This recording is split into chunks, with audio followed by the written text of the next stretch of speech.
everyone, my name is Brandon. Welcome back to Cinefessions, where we talk all things media, and today you get the B setup. So the lighting's not quite as good, the sound quality's not going to be quite as good, but that's what you're going to get with this vlog today. So I decided after doing some research on my channel analytics and things like that, that rather than doing 13 straight days of horror movie reviews like I did last year, that I would try something different, because honestly, last year, the 13 Days of Halloween kind of tanked the channel. There were like no new subscribers through that entire month. Like it was not a good time.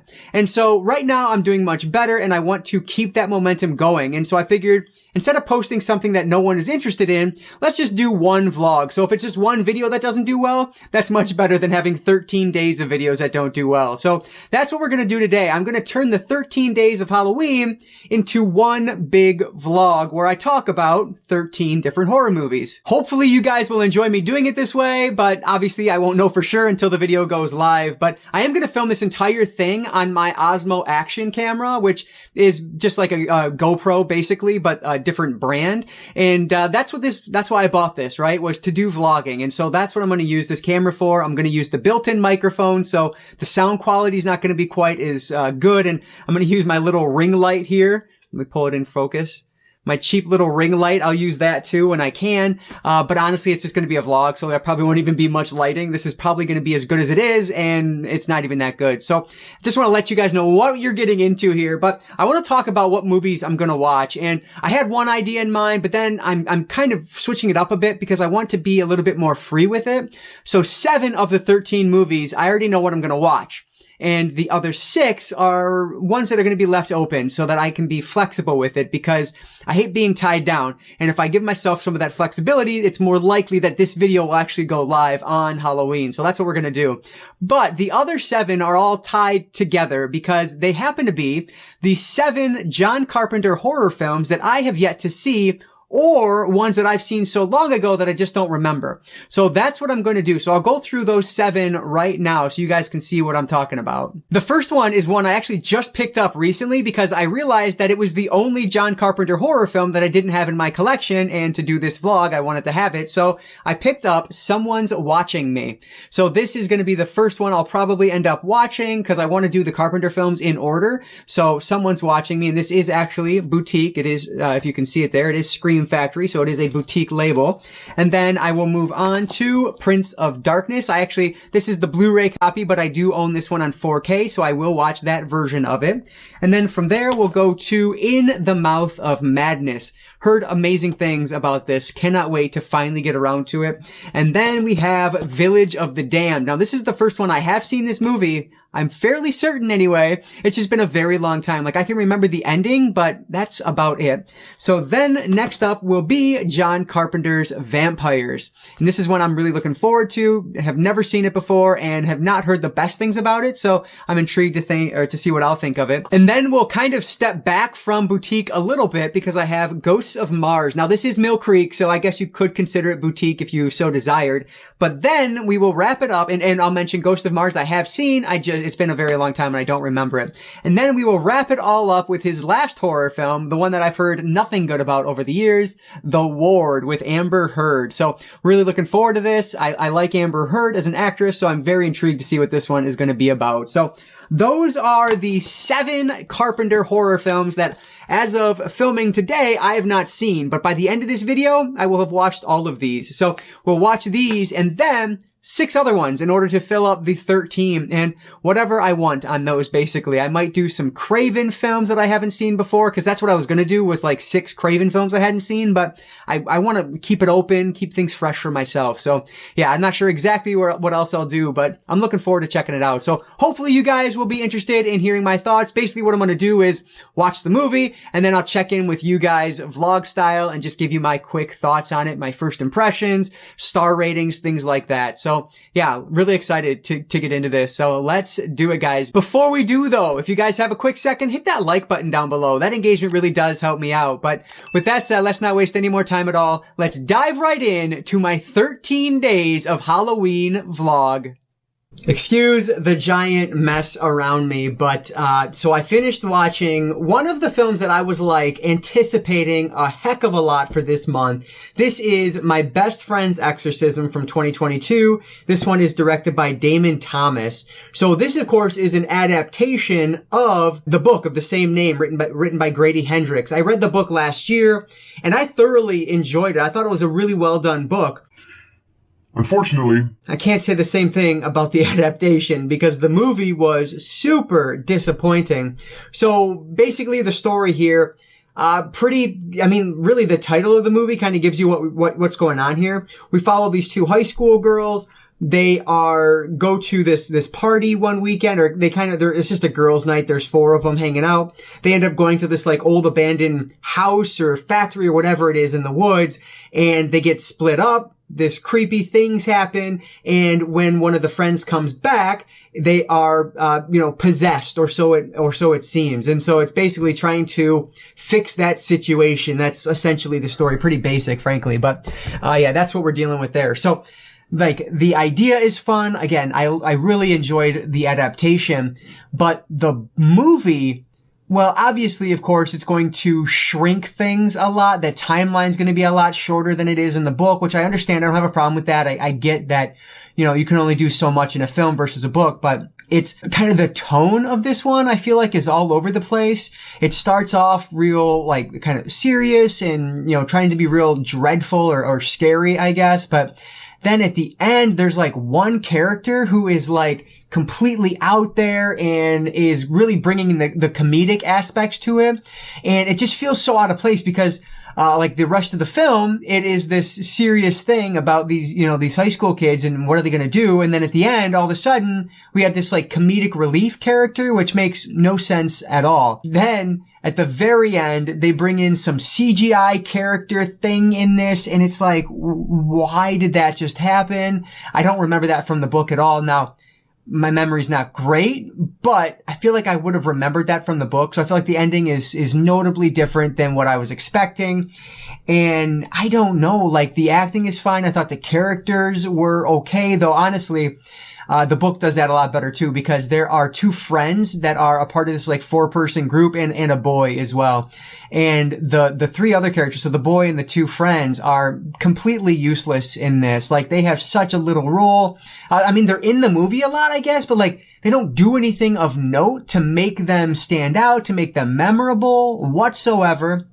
And so it just felt like wasted potential, wasted characters. And it's just basically these 2 girls. That's what you're following the entire time. And it's kind of interesting, but again, the tone is all over the place and just, I don't know, stick to the book. Not a good one. I was really disappointed with my best friend's Exorcism. So yeah, I'm gonna have to give this one 2 out of 5 stars. So we'll see what the next one holds. So I was just watching the playback on that and I feel like I need to explain a little bit. So the reason that all this stuff is out here is because we are waiting to move things from our current bedroom upstairs. And then this stuff is going to go into the baby's room. So we're not always this messy. I feel so like gross showing it, but I just wanted to like make that note that's why we are in the middle of like trying to move rooms. So yeah, that's why it's ridiculously messy right now. I just felt like I needed to explain that. So I'm sitting here getting ready to talk about some, silly horror film, a family film, really, Hocus Pocus. But thinking about this right before I started talking, it's like insane to me how much things have changed since I filmed the introduction that you guys saw just minutes ago. I filmed that less than a week ago as of right now. And everything has changed. It reminds me of, there's a musical called Assassins, and there's a song in there called Something Just Broke. And that's the type of event that happened in between the introduction and when I'm sitting here to film now. And I don't know how much I want to go into it. Frankly, you guys don't care. You're here to hear about, 13 different horror movies, but I will mention we had an accident in the family and it really has just changed everything. So just a reminder, tell your parents, tell your family you love them every time you talk to them. Fortunately, I do. And so, everyone knows how we feel. It's just doesn't change things when you get to this moment. And it just really sucks. But anyway, let me move on from that. Okay, so we ended up watching Hocus Pocus again, the original from 1993, directed by Kenny Ortega. And this is one that my wife really wanted to rewatch and I wanted to rewatch before we watched the sequel that just came out on Disney Plus. And so this is one I've actually only seen one other time. We watched it on like October 1st, 2020, I think is what Letterboxd told me. That's when I wrote my review for it. And this is a good, wholesome, family, fun horror film. I really enjoy this one. I didn't know how much I would like it the first time I saw it, and I didn't know if it would hold up well on repeat viewings, but honestly, it's just a funny movie. Like, it's well done. I love the sisters in this, the witches. They're played really well. I think Sarah Jessica Parker does a really good job with this. She's kind of like the goofball of the Sanderson sisters, and I really love her role in this. She's kind of boy crazy also, but it's really muted. Like, they don't play that up a ton. I really enjoyed that. And then you get the zombie Billy, I think is really fun as well. There's just a lot of really good characters in this, and Thora Birch as the younger sister is just pitch perfect. Probably my favorite character in this. The way she, kind of the virgin aspect of it is hilarious, and how she, talks about her brother and things like that. It's really funny, and it holds up. This really feels like a timeless family Halloween movie. One that my daughter, she was sitting there for a little bit of it, but she wasn't really into it. She's only 4, and so it's maybe a little too young for her. Frankly, any movie you put on, she's not going to watch for more than, 20 minutes anyway. So this is one I would be very happy to show to her in maybe another year or two, because I think she'll really enjoy it. It's a fun movie. It did feel, honestly, a little bit slow this time around. When the kind of the false ending, I guess, happens, I realized, man, this is only an hour into the movie. Like, there's still a half an hour left. But it doesn't, from that moment, I didn't think, oh man, it's moving slow. I just thought to myself, wow, there's still a half an hour left, when it happened. But then as it picks up again, I was, back into it and really enjoying it. So this is one that it is streaming in 4K and does have Dolby Vision to the streaming. But honestly, like, that picture quality streaming it never pops to me like a disc does. And I don't own this one on disc. I do only have access to it via Disney Plus. So I would really like to get this one on 4K. And I think I will at some point, assuming it has Dolby Vision. And I don't know if it has a Dolby Atmos track or not, but some of the sequences I thought looked really good. Like when the Sanderson sisters are flying over the city, I thought that sequence just looked amazing. The nighttime with like the lighthouse spinning in the background. It just looked great. And so I'm sure on disc, this thing would look amazing. And because this is one that I would really enjoy watching over and over again, especially during Halloween, I could definitely see myself picking this one up. So hopefully I'll be able to find that one for a good price at some point, because yeah, definitely one that needs to be in the collection. And obviously I want to go with 4K over the Blu-ray. So just a really fun horror movie. I don't need to talk. I probably spent too much time talking about it, frankly, but you guys have probably seen this one. And so yeah, this is a really good one. Honestly, like the best of the bunch so far. So I'm happy that we ended up sitting down and watching this. And then hopefully you guys will hear me talk about the sequel in the coming days here. But yeah, so I am going to give Hocus Pocus from 1993 4 out of 5 stars. Definitely one that should be watched every Halloween. Okay. All right, so today's horror film is one from 2002 called The Collingswood Story. And this one is directed by Michael Costanza. So this is one that I had like the Blu-ray in my Amazon cart for the longest time. I forget who released it. It was some boutique label that I don't typically buy from. I can't remember who, but they released it a while back, and it always looked interesting. I saw the trailer when the Blu-ray was coming out, but I never pulled the trigger on it. Well, it happened to be on Shudder when I was going through Shudder tonight. So I ended up putting it on, and this is like so interesting. So not good. Let me start by saying it's not a good movie, but it's interesting, because of what it is. So this is from 2002, like I said. And basically we were following these two characters. The main girl, I think her name is Rachel. She ends up moving away to go to college in New Jersey. Her boyfriend, John, is back home, wherever that home is, a few hours away. And John decides to buy her this like video chatting program. So keep in mind, video chat. 2002, so quite a long time ago, 20 years ago, actually, as of recording. And so he buys her this video chat, and the aesthetic is phenomenal. It is this early 2000s aesthetic that I absolutely love. Super nostalgic and fantastic. This, of course, is going to be like early video chat. And so like at points, she ends up like downloading the program on her laptop, but still has to be plugged in to the internet, you know, to the cable, or I'm sorry, not the cable, the phone line in order to be connected online. And so she's walking around this big house with this gigantic cable attached to her laptop. It's so funny. So that aspect of it, I thought was super cool. Like, it's like Host, but in 2002 instead of 2020. If you've seen Host, that was another Shudder original. But yeah, so I loved the aesthetic. I thought that was really unique and cool, especially for the time. But they don't really do a whole lot with it. So basically, they end up calling this psychic. It's Rachel's birthday, the main character's birthday. So they call this psychic for some fun. And then she basically says, oh, things are bad where you are in Collingswood. It's a known hotspot for paranormal. Bad things happened in the home you're in. And so that, of course, they start freaking out about that. And then it's like, is this a haunted house? What's going on up in the attic? Is this a cult? Like, what's happening in this house? And so that's the story. Again, it's very basic, but keep in mind, like, this is pre-Paranormal Activity. So again, the idea and how they pull this off, I think, is interesting. But the editing on this is terrible. The sound mixing is horrible. It sounds at like, at points, it just like I was losing dialogue. I had to turn on the subtitles at points. The editing is just so weird because like it's very clear that they're not actually talking to each other over video chat. And so it's them talking to nothingness, like talking to a camera, like I'm doing right now. And then the other person's trying to respond to nothing. And so it's kind of awkward in that sense. And this is one that is definitely a slow burn.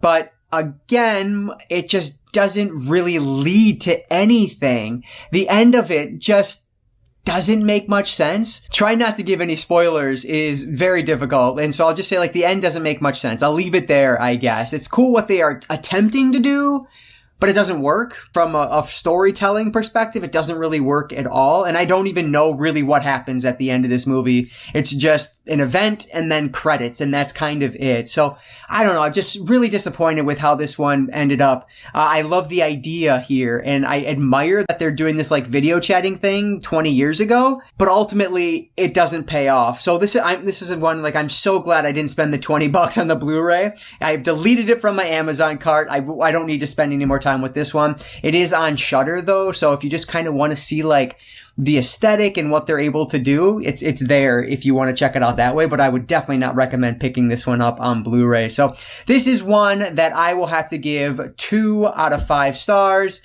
Just not a good one. As cool as the premise is, it just didn't work for me. So yeah, is what it is. I'll also mention I'm actually filming upstairs in our room to be. I'm sitting on the floor right now. So yeah, the lighting is actually pretty good in here. So this could be a good filming location for me whenever I do vlogs in the future. But yeah, anyway, let's move on to the next one. All right. So I just finished what has to be the worst film I've watched this year, and that one is Abandoned from 2022. Now, this is a movie I actually talked about a little bit in I think it was in honorable mentions from one of my most anticipated releases video for whatever month it was, maybe a couple months ago now. And I thought it sounded really good. It had Emma Roberts in it, who I think is just excellent. And she's really like the only good part of the entire film. And frankly, I mean, the acting is good overall. And the technical aspects are fine, but there's quite literally no reason to watch the movie. The story is just terrible. The ending makes absolutely no sense whatsoever. Basically, we are following this young husband and wife. They have a newborn son, and Emma Roberts' character is going through postpartum depression. And they end up moving to this new house in the country where basically that move, I guess, is supposed to make things better, but it clearly doesn't. And we are following kind of the story of this house. Is this a haunted house? What's going on here? Is it just, is she psychotic? Like, what's happening? That's the story. It is the most like stereotypical horror film of that ilk that you could imagine. The jump scares don't work because they do the exact same thing every time with the music. So it's like, well, we know it's coming. It just felt completely amateurish. and just not good. There was really nothing that was good about this movie. Like I said, outside of the acting, Emma Roberts is great. She's a great actress, but I mean, who cares if it's going to deliver this just completely wasted story? It was just such a disappointment. It is such a cool premise. So many different places it could go. So many like creepy ideas it could do. It really felt almost like a mix of something like Amityville Horror, but much worse, mixed with like The Boy, but much worse. And then again, just doesn't make sense. The ending makes no sense at all. There's this like moment and then it goes to black. And then when they come back, it's kind of like everything's fine. Yeah, that's that. And it's like, what just happened? Why did I waste my time watching for an hour and a half? It is like the slowest burn you can imagine, which I don't have any problems with slow burns, but my goodness, like make it pay off if I'm going to spend the time watching it. You know what I mean? And that just doesn't happen here. Like what just a waste of time. Do not recommend it. I ended up watching this one on Hoopla, and like I'm annoyed that I wasted one of my free borrows on Hoopla this month on that movie, but I'm so glad I didn't spend the money on the Blu-ray like I had planned on doing because it was relatively cheap, but not a good movie. Not a good one at all. So really disappointed with that, and I hope that I get some better things this month because it's been quite a month so far. So yeah, right now I'm watching Monday Night Football. And, yeah, after having just finished that. So I don't know what I'm going to do next, but yeah, that one, wow. What a miserable film. I ended up giving that one 1 out of 5 stars. Not worth your time at all. So definitely skip Abandoned from 2022. All right. So it is a Friday night. Thank goodness. And we went up to a Spirit Halloween that has been closed for the past few weeks. It finally opened up and I had like 20% off coupons. I had 2 of them to use. Fortunately, I did find a couple things, finally, because I've been to other ones and just haven't found anything. So I was so happy when I finally came across this guy here, this Funko Pop. This is from Trick or Treat. Of course, this is Chuckles the Clown, and that thing is fantastic. I love Trick or Treat. It's just one of my favorites, and this is actually a Spirit exclusive, as you can see on the box there. So I ended up grabbing Chuckles for 20% off, whatever $15 is. And then I'm going to flip the camera around to show you the other thing I ended up grabbing. All right, there it is, my new doormat. Welcome to Camp Crystal Lake. I am so excited for this. We've needed a new doormat outside for the longest time. And so I figured this would be a good way to do it. This one was only like $22, I believe. So not too bad. And then of course, just flip it around. Yeah, $21.99. I don't even know if you can see it, but yeah, there it is. And so, yeah, not too bad. I was reading some reviews before we ended up walking out with it, and they have good reviews for outdoor use year-round, which is exactly how we are going to use it. So this is not just going to be a Halloween thing, but a year-round new doormat for our front door, and I am super excited about it. But all right, so it's quite late right now because my daughter decided to go to bed very late, but I have to watch it. It's finally out. Halloween Ends. I have heard like literally nothing good about this, but obviously I have to watch it and just see for myself. Who knows? Hopefully I will enjoy it at least a little bit, but I'll let you guys know once it's done. Maybe it'll be tomorrow, honestly, because it's pretty late. But I'll let you know ASAP what I thought of Halloween Ends. So that's going to be tonight's movie. Let's hit play on this bad boy and see what it's all about.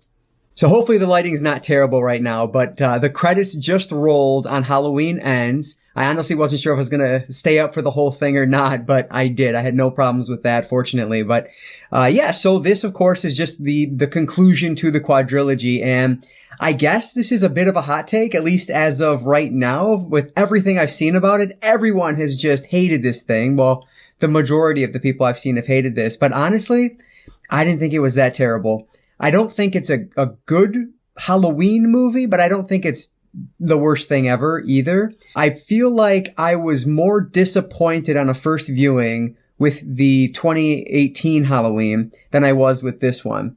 Now, on repeat viewings of the original or of the 2018 Halloween, I actually like that one more. I think this would definitely be the bottom of the barrel when it comes to the 4 movies in the quadrilogy, with, obviously the original being number 1, Halloween Kills being number 2, Halloween 2018, number 3, and then Halloween Ends at number 4. There's my ranking of the series. But what's surprising to me is that this is the same director as the last 2 of this trilogy, or this quadrilogy, because it feels significantly different in some ways. Like some of the camera movements are the same, things like that. Like that felt familiar, a lot of the musical choices, things like that. But just in terms of like the brutality of this one and the gore and things like that, nothing compared to what we had before. There were like 1 or 2 spots where I did cringe a little bit, but man, when you go from, with Halloween Kills, that like ballad of just brutality with the fireman sequence, you go from that to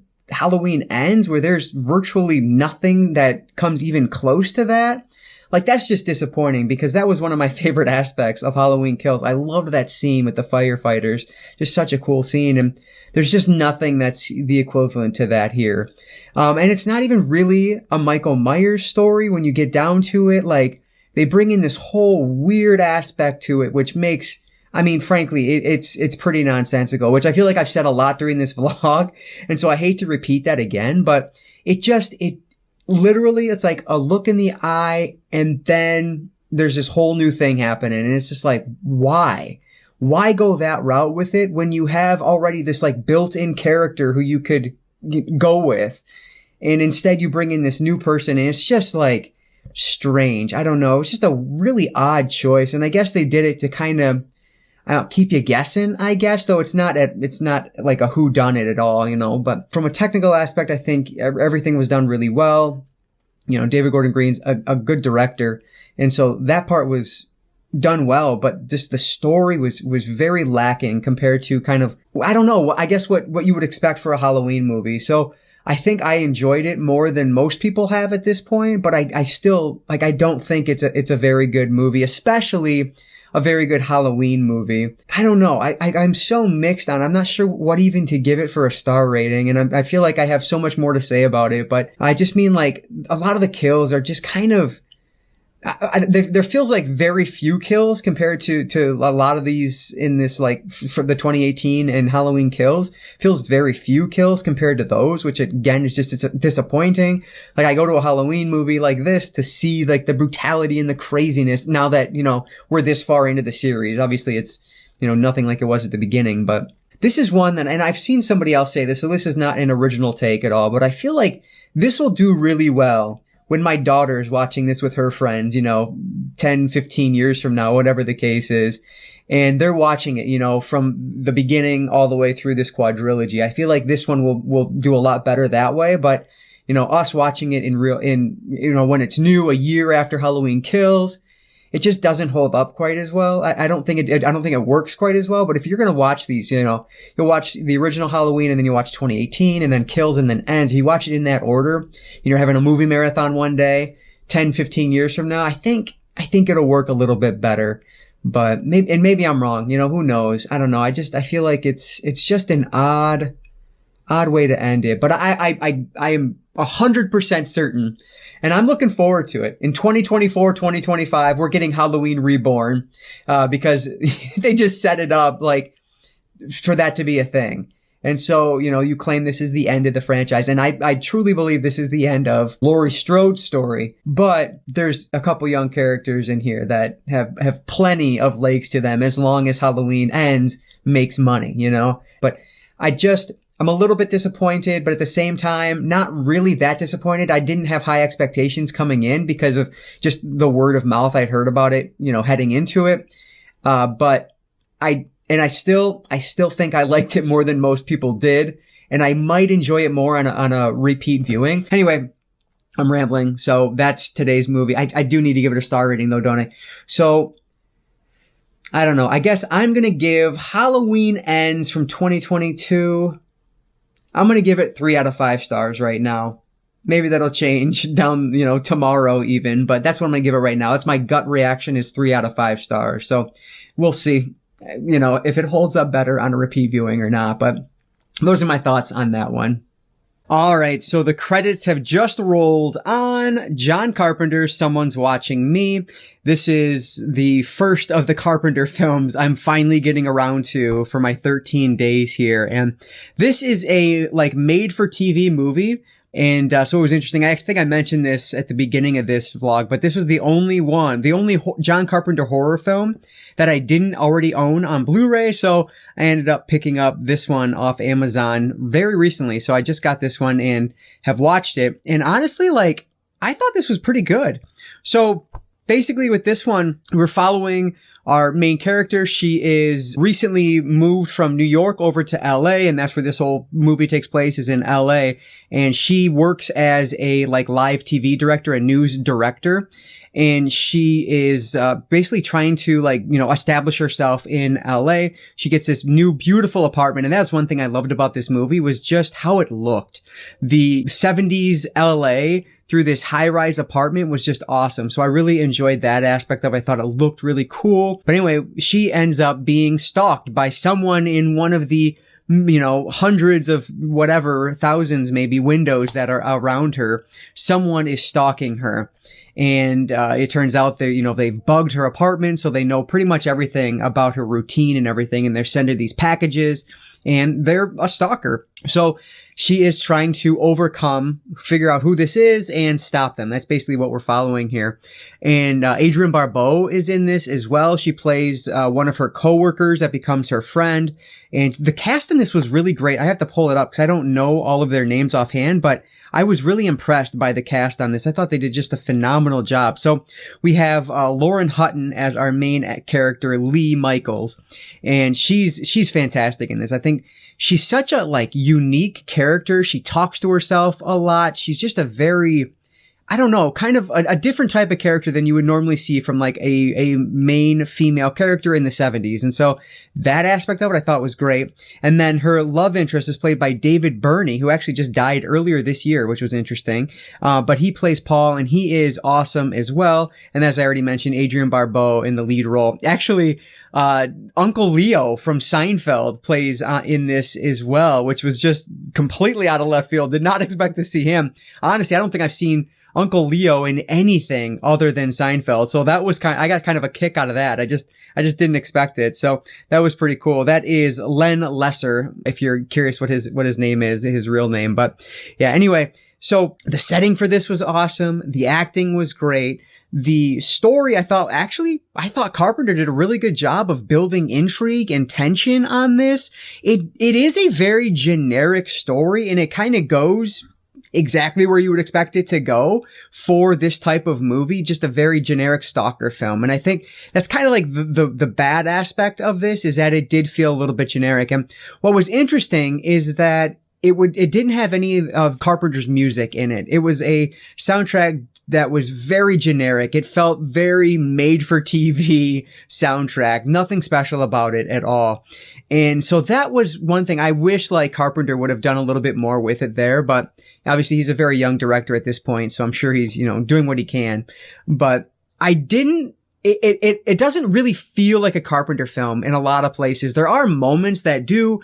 Some of the camera movements really feel Carpenter-esque. There's not a lot. There are a few first-person shots where she's like walking around down the hallway trying to figure out who's around the corner, things like that. Some of the lighting in this, some of the shadow play I thought felt very Carpenter. But other than that, it felt like it could have been directed by anybody. And I think that's just kind of the staple of like a made for TV movie. It is going to feel a little bit more generic than you might hope. But that said, I still think Carpenter did a really good job with this one. I would have, you know, I think there were things that if he was given more freedom, probably there could have been even more done here. But for a made for TV movie from the 70s, and a movie that honestly I've heard not a lot of great things about, I actually had a really good time with it. I thought, you know, it was an hour and a half that kind of went by quickly just because I was into it. I really liked the characters, and the setting I thought was just awesome. So definitely not my favorite Carpenter film by any stretch of the imagination, but one that I think is done quite well. So for a star rating for this one, because it was just so generic, but I did have a good time with it, I think I'm going to go ahead and give Someone's Watching Me. What year was this? 1978. Yeah, 1978. Someone's Watching Me. I'm going to give this one 3.5 out of 5 stars. Maybe it could be 4, but I don't know. 3.5 just feels right. So I'm going to go with 3.5. All right, so I just finished up 1987's Prince of Darkness, of course, a John Carpenter one, and I did watch this one on 4K, and I'll say right up front, the 4K looked great. Yeah, that was an interesting one. So let me start by saying with a lot of Carpenter films, like, even if I end up loving them, I don't necessarily love them on the first viewing. And with Prince of Darkness, I can honestly say, like, I don't love it. I appreciate what's going on here. There are some really good aspects to this, and it's a good movie, but it's not my favorite of Carpenter's output, at least on a first viewing. It's one where I definitely need to watch this one again because there's just so much going on here that I don't know if I really caught everything. And, so basically we are following this group of basically graduate students. I think they're working to get their doctorate degrees, and they end up being kind of called in by their professor to help this priest this other priest died, and our current played by Donald Pleasance, who is fantastic in anything. So I loved seeing that. He ends up going into the basement of the church and finds this like vat of something, this green liquid, and it turns out it's like Satan himself liquefied or something. I don't really know what it is, but I think it's Satan, and it's basically a battle of good versus evil. How will they overcome this Satan? It almost felt like a zombie film at some points because of the way that like Satan was transferred between people, or like his minions were formed, or whatever the heck was going on there. I don't really know. But this, unlike Someone's Watching Me, this felt very John Carpenter. So I loved that about it. And again, I think one of the big reasons for that is the music. This is a score, a soundtrack done by John Carpenter. And so because of that, it has that Carpenter feel to it, which I absolutely love. Admittedly, I noticed the soundtrack a lot more at the beginning of the movie, that like synth style that Carpenter has, which I absolutely love.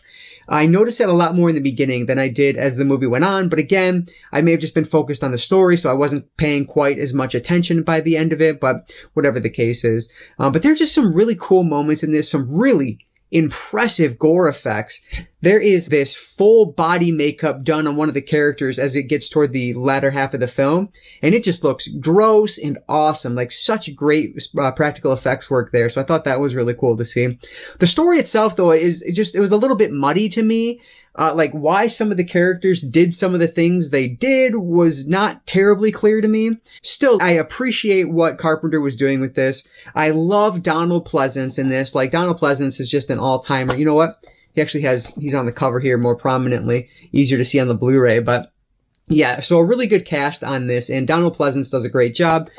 I don't think I've seen Donald Pleasance in a leading role outside of the Halloween franchise. And so that was really cool to see because he's amazing. Like he's one of my favorite things about the Halloween movies. And so seeing him here was just a lot of fun. I loved that aspect of this. I think there are a lot of Carpenter feeling shots in this. Right from the beginning, I was thinking to myself, like, the setting looks very Halloween. I have no idea where this was filmed. Of course, Halloween takes place in Haddonfield, Illinois, but it's actually shot in California, right? But this felt kind of a similar vibe to that. So I liked that aspect of it as well. So yeah, this was definitely a Carpenter horror film, which I appreciate. Did I love it? I didn't love it. No, I didn't. Will I watch it again? Absolutely. Will I probably like it more on a repeat viewing? Yeah, probably. Yeah, that was my second of the Carpenter films. I'm going to give Prince of Darkness, I'm going to give this one 3.5 out of 5 stars as well. So what is next? I guess it's In the Mouth of Madness. Is that right? I think In the Mouth of Madness is next. So excited to see what that one's all about. All right, so I just watched another Carpenter film. I watched this one here. Hopefully you can see it, In the Mouth of Madness, on the Scream Factory Blu-ray, as I showed earlier. And oh my gosh, this was just absolutely nuts. This, of course, is a first-time watch for me, and I'm blown away by this one. So this one it lists on IMDb as 1994, but on the back of the box here it says 1995. So whatever the case is, 94, 95. It's crazy that Sam Neill, who stars in this one, went from like Jurassic Park to In the Mouth of Madness. Like, what range there. That's just phenomenal. And he's excellent in this too. Like, this is really his showcase, and oh my God, he's so good in this. So this is another one that immediately feels like a John Carpenter film in all the best ways possible. What a like meta movie. It's just insane. Like, the tagline I was seeing on here is lived any good books lately. And I'm like, yeah, that's just perfect. So basically we're following Sam Neill's character. He is, I think his name is Trent. He is a insurance investigator, I guess. And he ends up working for this company who is trying to investigate this claim by an author, or by like their publishing, the author's publishing company, whatever the case is. And basically it's like a Stephen King author. Like, he's this huge horror author. They even say he's bigger than Stephen King. Sutter Kane, Stephen King, a pretty obvious connection there. But anyway, so he ends up trying to figure out what's going on. This author has disappeared. So he goes with the editor to try to find him, and he ends up in this town, but things are not at all what they seem. And it's basically, he starts living Sutter Kane's books, but it's super meta and so much deeper than that. But I can't really go, I don't want to go too much more into it, I guess. Like, I didn't know what to expect. I really I had no idea what this movie was about. And this is another one with just amazing acting across the board. Again, Sam Neill, it's really a showcase for him, and he's just phenomenal in this. But really, it's about the story here. This movie, and I don't say this often, but this one I found was genuinely unsettling. There's a moment where they're like driving in the darkness to get to the city, and there's a character riding a bike, and it's just super creepy, and that was really effective to me. I loved that about it. And then that just kind of continues. The set pieces on this are amazing. Wherever they filmed this was beautiful. There's this amazing church that they filmed, and then inside the church just looks beautiful and haunting. There's an insane asylum that they use, which is just amazing as well. This padded cell, the costume design, Sam Neill's character wears, you can actually see it on the cover here. It's like this, costume, this outfit that he's wearing in the insane asylum, but it's got crosses all over it because he drew all over it, and then the walls on the padded cells. Like, it's just amazing set design, costume design on this. Acting is phenomenal. The special effects are great. There's a couple like weird creatures in this, very Lovecraftian creatures that I think look phenomenal. This is an excellent horror movie. Again, just genuinely unsettling, frightening at points, complete, like, screws with your mind completely. At least it did with mine. I loved this. I didn't expect, like, I hoped I would like it, but I didn't expect to love it as much as I did. This is one I can absolutely see myself rewatching. I will pick this up on 4K when it comes out. But yeah, like, this is just, what a movie. Is this Carpenter at his best? I don't know. I can't say that right now. On repeat viewings, I absolutely see this being one of, probably, and frankly, right now, I'd probably put it top 3 Carpenter. Halloween, The Thing, In the Mouth of Madness. Like, those to me are probably top 3 Carpenter. But yeah, I don't know. Like, I'm just so happy I finally watched this one. I've been meaning to see it for years, and I loved it. So I am going to give In the Mouth of Madness from 1994 or 5, whichever one it is. I'm going to give it 4.5 out of 5 stars, and this is absolutely one I could see being a 5-star watch on repeat viewings. I loved this one, and I'm so glad I watched it. So yeah, very excited to check out some of the bonus features on the Scream Factory disc. But yeah, next up for Carpenter is Village of the Damned, right? Yeah, I believe so. And that one I think I've seen before, but all I remember is the ending. And so this one will technically be a rewatch, I believe. But yeah, I'm not sure if I'm going to go straight to that or if I'll do one of my other ones in between here. But yeah, what an awesome night for In the Mouth of Madness. I just loved it. All right, so I apologize because I think the lighting is even worse than it normally has been for this vlog. But anyway, I ended up finishing Village of the Damned today. And so the next one on my Carpenter list, and this is the Scream Factory artwork for it, but I actually like the reversible cover art more. It is the iconic, in my eyes, and not iconic, that's too big a word, but it just feels nostalgic to me, because I remember seeing this poster all the time, seeing this cover art at like Blockbuster and things like that. So I prefer this one, to be honest. So with this one, I actually pulled it up before I started watching it, and I do have a rating on IMDb, so I am certain I've seen it before. And watching through it, Honestly, I don't remember a whole lot about it, but I do remember some, like, moments. There are some just kind of goofy moments that stick out to me the most. In particular, the ending. I remember that very well. Like, that's the thing that always sticks with me. And I think it's just because it is so, I don't know, goofy is kind of the best word I can use to describe it. So in Village of the Damned, we're following this town. They have this like event happen where the entire town passes out. It's called the blackout. That's how they refer to it. And minutes later, everyone wakes up and turns out that 10 women end up being pregnant from this blackout. And then like the movie kind of fast forwards a lot, and it turns out these children are all kind of like related somehow. Their genes show as if they're siblings, and they have like one mind, and of course they have powers, and they're kind of taking over the city, making people harm themselves. And so it's a matter of, will Christopher Reeve get his city back or not? Christopher Reeve, of course, playing our main doctor in this. So you not only have Superman in this movie, but you also have Luke Skywalker, because Mark Hamill is in this as well, along with Kirstie Alley. Those are kind of our three main characters. So this is like, it's not a terrible movie, but I don't really love this one.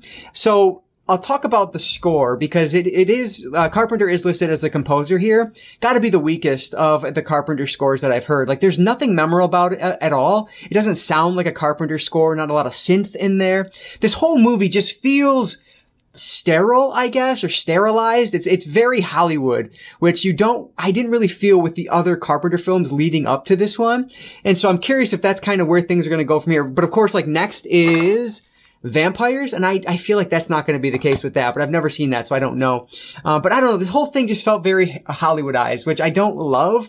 It had that studio feel, like the kills were not very gruesome. You do get a couple of charred bodies in this, which are pretty gruesome, but outside of that, just not a whole lot of gruesome kills or brutality in this. It's hilarious in this how easy it is for a car to explode. There are so many explosions, and I'll point out that a car exploding is a bigger, like, flame than a helicopter exploding. So, I don't know how that happens, but apparently it does in this world. And the other thing I didn't like about this is I really feel like Kirstie Alley is miscast in this. I don't like her as this smarmy doctor.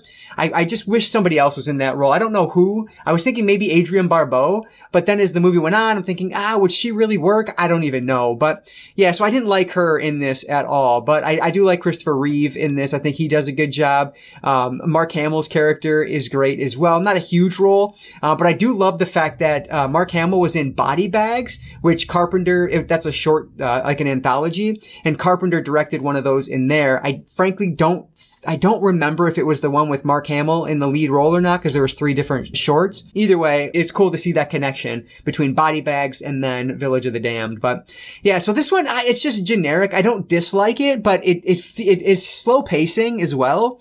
So that was kind of like, let's just get moving with this. And then at the same time, the timeline of this is just so like weird, because you're jumping ahead so many years to get to these kids from being born to them being 7, 8 years old, whatever they are here, as the movie progresses. So, I don't know, just not my favorite. Probably, frankly, I guess I'll put it at the bottom of my Carpenter list so far, especially with the ones that I've watched for this vlog. So, I'm curious to see if Ghosts of Mars holds up better than this one did, or if I like The Ward at all, because those are the 2 I really thought would be at the bottom of the list. So I am going to give Village of the Damned, I'm still going to give it 2.5 out of 5, because like I said, it feels middle of the road to me. So I feel like 2.5 out of 5 is accurate for this one. So those are my thoughts on Village of the Damned. And like I said, next up will be vampires. And I'm hoping to like this one. I've heard kind of crazy things about it. So really excited to dive into this one. So that's where I'll check in next.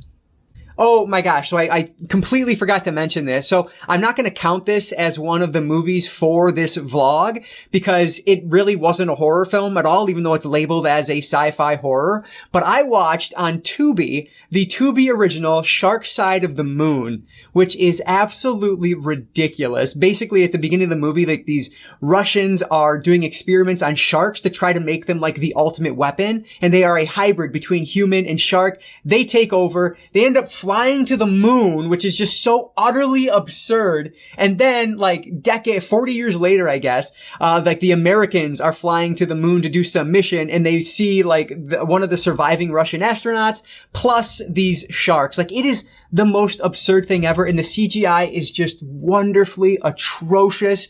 This movie, you have to see it. Like, it's so bad. It's so bad. But oh my gosh, like, if you like that type of bad movie, you'll probably get a kick out of this. Watch it with friends. I would recommend that more, because by myself, it did drag a little bit. It is much longer than it needs to be. But the absurdity of the whole thing, they just forget all about the physics of the moon. The anti-gravity stuff, like, doesn't really matter. The lack of oxygen, they kind of address that, but it's so absurd that it doesn't really matter.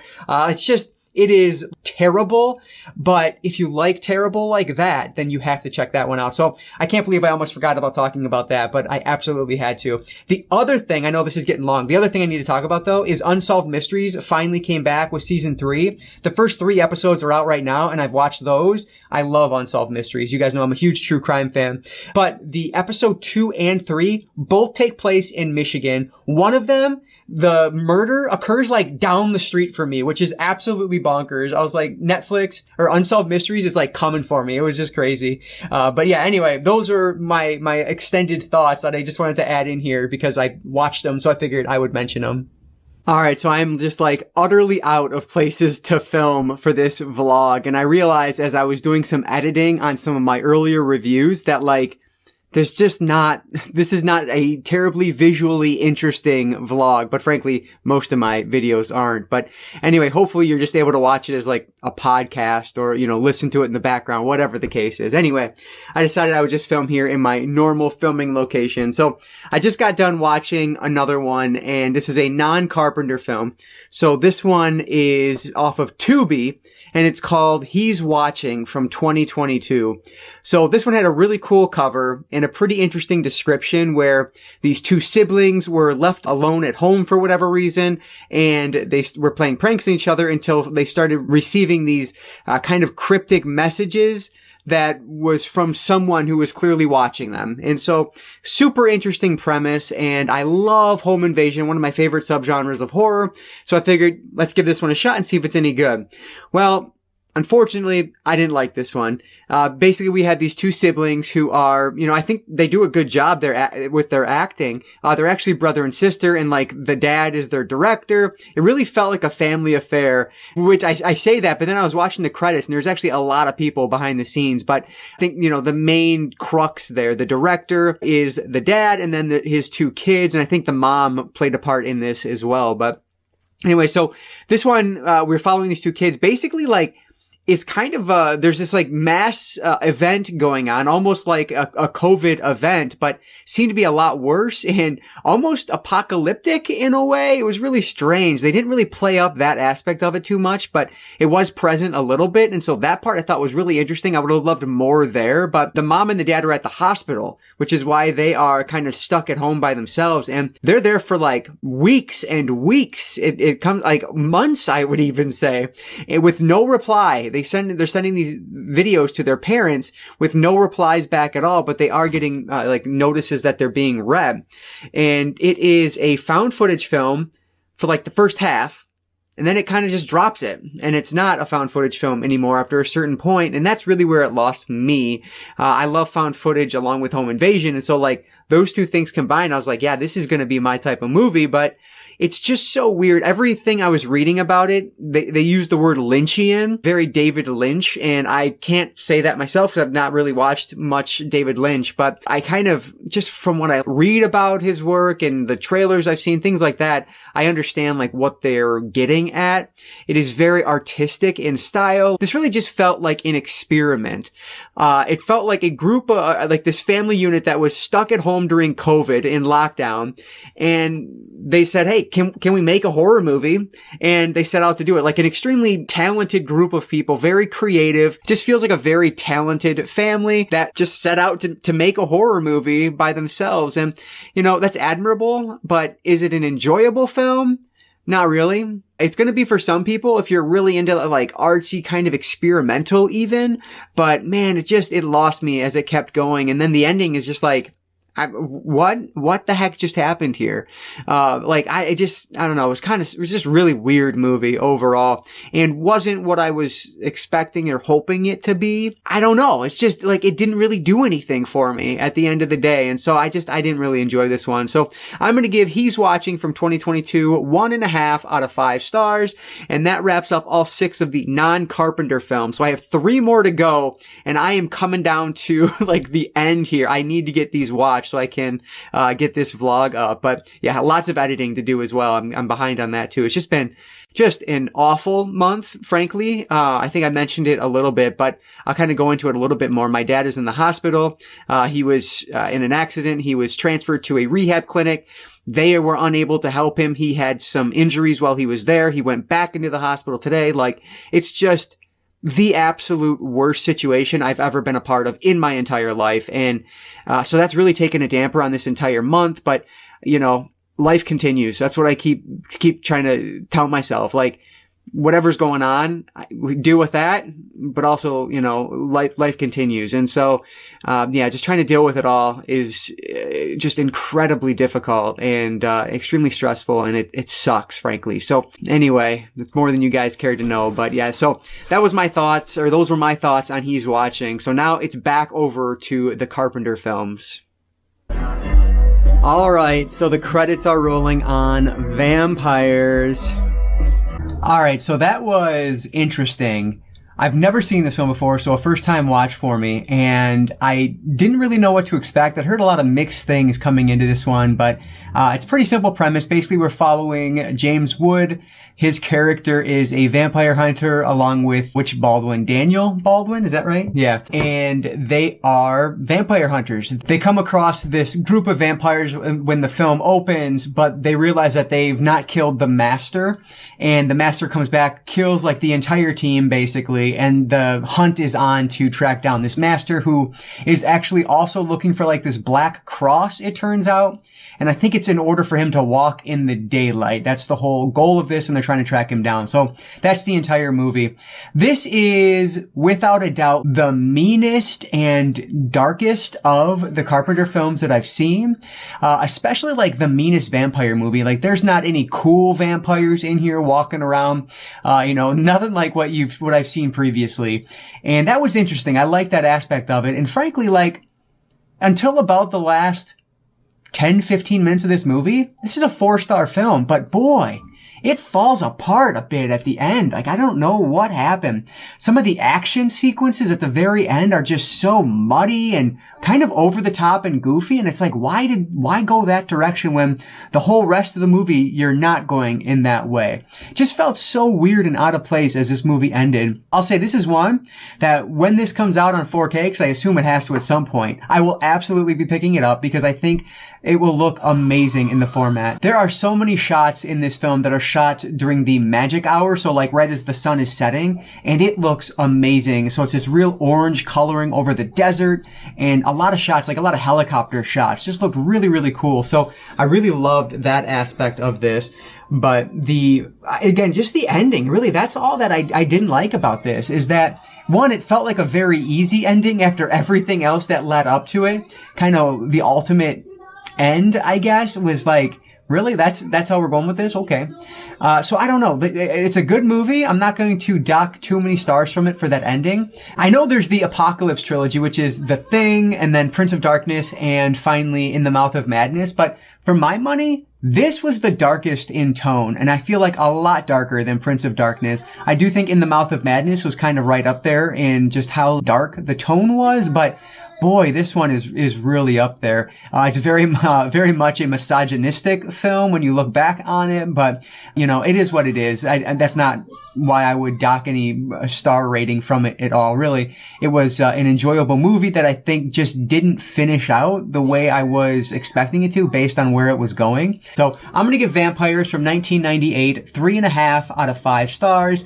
So that means at this point there are 2 Carpenter films left. I've watched 11 horror movies, I guess, this month, and unfortunately, I have a feeling I'm going to technically fail my 13 days goal here, because I don't know if I'm going to be able to get through these other 2 films by the end of, basically by my deadline, because I need this to go live on Halloween, so we'll see what happens, but I'm going to try to get at least one more in. I am about less than an hour away from the Michigan State football game, and that, not a chance I'm missing that one. So that takes priority tonight. And so I'm hoping I can get at least one more in tomorrow before I have to wrap this up. And then, of course, lots of editing. So yeah, that's where I stand right now. We'll see what else happens next. All right, so it's actually the next morning. I just yet to get in the shower because it's early enough. But anyway, I've updated our upstairs a little bit. I think since the last time I was up here, we have our TV set up here. We actually bought a new dresser, so we have the pieces set up down here, or up here, to put together because the box was too heavy to put together. So yeah, I just wanted to share that little update. And I actually have this blow-up bed here that my mom has actually been staying in. Not often, but a couple times, I guess, ever since my dad's accident. But anyway, so last night I did get through the entirety of Ghosts of Mars, which honestly I wasn't expecting to finish because I started it very late after the Michigan game, which Go Blue dominated MSU, which is exactly what I wanted to see. Anyway, so this is not a first-time watch. I've definitely seen this one before, but I just didn't remember it very much, and so I wanted to give it another viewing, which is why it was in this list for these 13 days. So we are following, it's like 2176 or something like that on Mars.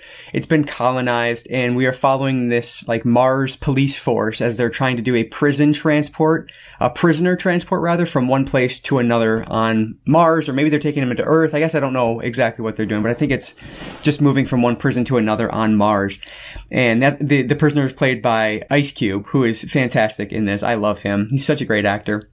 But the cast on this is phenomenal. And I love that about it. But let me continue with the synopsis first, I guess. So they go to the prison to pick him up, and it's like a ghost town at that point. And turns out there is like this something that is taking over these people and turning them into like savages. And we are basically trying to figure out how our group of police officers, along with the prisoner, are going to escape alive. So it's really such a weird movie. It's almost a bit of The Happening, but on Mars. It's just so odd what this thing does, because like the thing that's infecting people is basically this like smoke monster of sorts, and it gets into people and turns them into not zombies, but zombie-like creatures. But they are very violent. It's almost like The Crazies, if you've seen that with either the original George A. Romero one or the remake. But yeah, so just a really odd setup to this. Not a good movie. Like, I understand that it's not a good film, but honestly, I like this movie. Like, I enjoy it. This film has so much personality behind it that you are, like, completely missing with something like Village of the Damned, which felt very sterile. This is the complete opposite of that. The soundtrack on here, Carpenter is listed as a composer, but it's really Anthrax. And then I was watching a special feature, and Buckethead also did some music for this, which is, like, insane. And so you get this, like, heavy metal, hard rock soundtrack, and it is awesome. Like, it really makes these action sequences pop, and so I really enjoyed it. I don't know, there's just so much personality. That's the word I kept thinking as I was watching. Like, this is John Carpenter's B movie. And boy, he goes for it. And it's a lot of fun to watch. So looking at the cast on this one, it's awesome. So you have Natasha Henstridge, who is absolutely stunning in this. And she's from Species. She's like the main character in Species, which I think I've said it before. I've not seen Species, so I need to correct that now because she's great. And then you have Jason Statham, Ice Cube, and Pam Grier in this as well. Like, just a really fun cast. There are other very noticeable names or recognizable faces that names I just didn't know. But I think they do a really good job. Jason Statham plays this like sleazeball, misogynistic character, chauvinistic, I guess would be the more proper term there. But he's hilarious. Like, he does a great job. The violence in this is awesome. The gore effects are great. There are so many decapitations, and they look amazing. I'll take this B movie over something like Village of the Damned, which is super Hollywoodized. I'll take this any day of the week. So I think this one gets a lot of hate that it just doesn't deserve. The soundtrack is amazing on this. The story is goofy, and I recognize, like, not a good movie. It's definitely a B movie, but as someone who loves, asylum films and B movies in general, like, this was right up my alley. Carpenter doing the B movie, doesn't get much better than that. So I really enjoyed this one. This is just a fun movie. It's not one of Carpenter's best, but it's a lot of fun to watch. And I just think there's so much more to it than people give it credit for. So I really enjoyed Ghosts of Mars. I recognize its faults and love it because of it. So I'm going to give Ghosts of Mars, this one's from 2001, I believe. I'm going to give this 3.5 out of 5 stars. And yeah, I'm glad I went back to revisit this one because I feel like I kind of gave in to the narrative that this is just not a good movie or it's a bad film or whatever. But, you know, even if that's true, I still really enjoyed it. So that is awesome for me. So next up is the last film, and it is The Ward. And so the goal now is to try to get through that one today, while still having time to edit the rest of this vlog together to have it go live tomorrow. I did a programming note yesterday saying, hey, no video today, which is Sunday, and Tuesday instead I'll just put this vlog up. So now I got to get around to this one before the day ends, and we'll see if I can do it. So let's move on to The Ward next.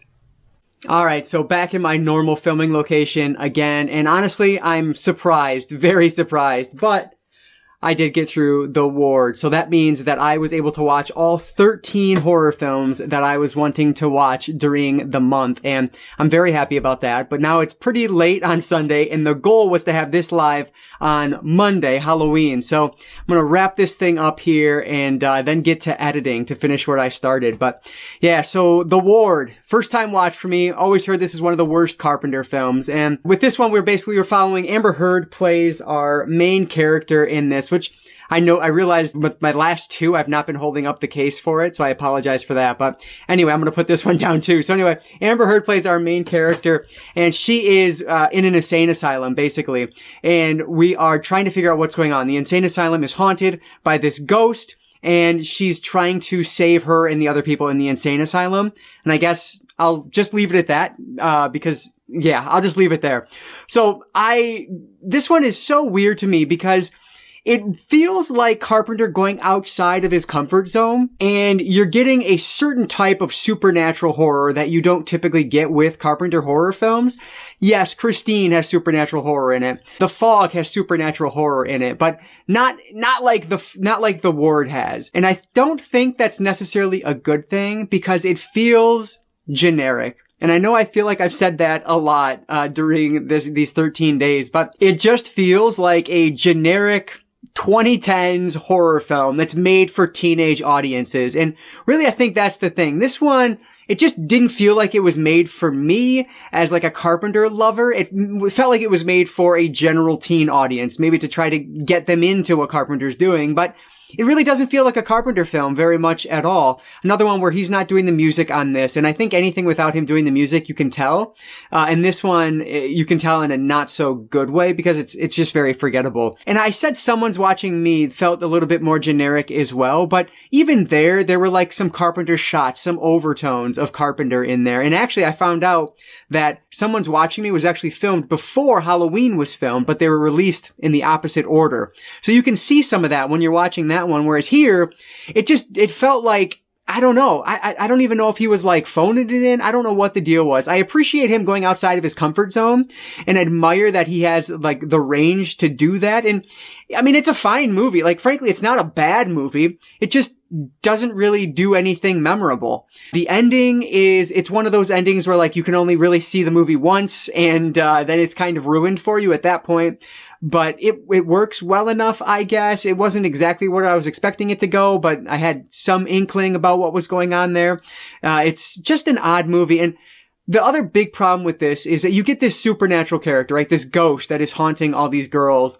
And it doesn't feel like it's actually a ghost. Instead of the ghost doing ghostly things, whatever the heck that means, I guess. But instead of having more of like this subtle horror, instead the ghost is just being a powerhouse. It's using physical violence to attack these girls as opposed to, you know, doing things that you see in a lot of ghost movies. And so it almost felt like a Michael Myers character, but outside of that with all these, you know, these young girls in here. So it was just odd. I don't know. Like, I like the acting and I think it's done well. There were some recognizable faces in there. Amber Heard, of course, being the most recognizable out of the group. I think she's great in this.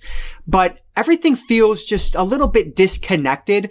There doesn't seem to be a lot of stakes. And it's because we don't know these characters at all. We don't really get their backstories in the least. And, there's going to be a reason for that as the film progresses. But, does that work? I don't know. Does that justify that? Probably not, because you need to care a little bit about these characters for it to have any value, I guess. And it just doesn't really here. So this is not one I hated by any stretch of the imagination. I still think I would put this one above Village of the Damned, if I'm being obvious or being honest. I would rather go back and watch this than, is that even true though? Is that true? I don't know. I really don't know. I'm going to give The Ward from 2010 2.5 out of 5 stars. Because I think it's very middle of the road, much like Village of the Damned. I've yet to see a Carpenter film that I think is bad. I think he is just so good at what he does that, whatever he's trying works in one form or fashion, but it's not going to be for everybody. And The Ward, it felt like it wasn't a horror movie that was made for me, for better or for worse. So yeah, I guess that's really all I have to say about that one. And I'll wrap things up now. So I really did not think I was getting through these 13 days, especially 2 days ago when I still had like 3 movies to go. It just didn't feel like it was happening. So much happened in my life over this past month that it was truly a life-changing month. And so I did my best to kind of keep that out of it, but that's why it was so difficult. I know what you're probably thinking. It's like, it's only 13 movies in a month. Like, why is that difficult? And, it's just because of the month that I had. Plus, I love sports. Sports take up a ton of time when I'm watching my football games, hockey games, whatever it is. Right now, there's actually a soccer game on TV, which you can't even really see. But, so that takes up a lot of time. I like gaming, and so that takes up time. And then first and foremost, just the family, And so, trying to fit in a lot of movies and film every time I do, it's tricky. And so I didn't know if it was going to get done, but I'm really happy to say that it is. And now the final stretch will be editing to see if I can get this all done. But thank you guys so much for watching this one. I know there was virtually no B-roll at all, and I apologize for that. My next vlog that's my focus. I need to make it more interesting. This really is like a podcast done in video form. And I know some of you like that. Some of you don't mind that at all, but others don't like that, and I don't blame you. So yeah, hopefully next time I can, do a little bit more. Hopefully things won't be as crazy, and I'll just have the opportunity to do more than I did this time. But this has been long enough, so I'm gonna cut it there, guys. Thank you so much for watching this. If you made it all the way to this point, you are a hero. Thank you so much for doing that. If you have another second, please hit that like button down below. That engagement really does help me out. And like I always say, I don't just talk movies, I talk all things media. Books, movies, video games, graphic novels, manga. I love it all, therefore I talk about all things media. But let me know down in the comments below what you guys have watched for the Halloween holiday. What have you been watching in celebration of this glorious time of the year? And let me know what you thought of the movies I watched. What was I wrong about? Because I know there's some that people will feel I'm wrong about. So let me know about those down in the comments below. I appreciate any and all comments down there. So thanks so much for all that support. But that is it for tonight, guys. So thank you all so much for watching this one. I really do appreciate you spending the time with me on this Halloween day or whenever you're getting around to it. I will catch you all next time.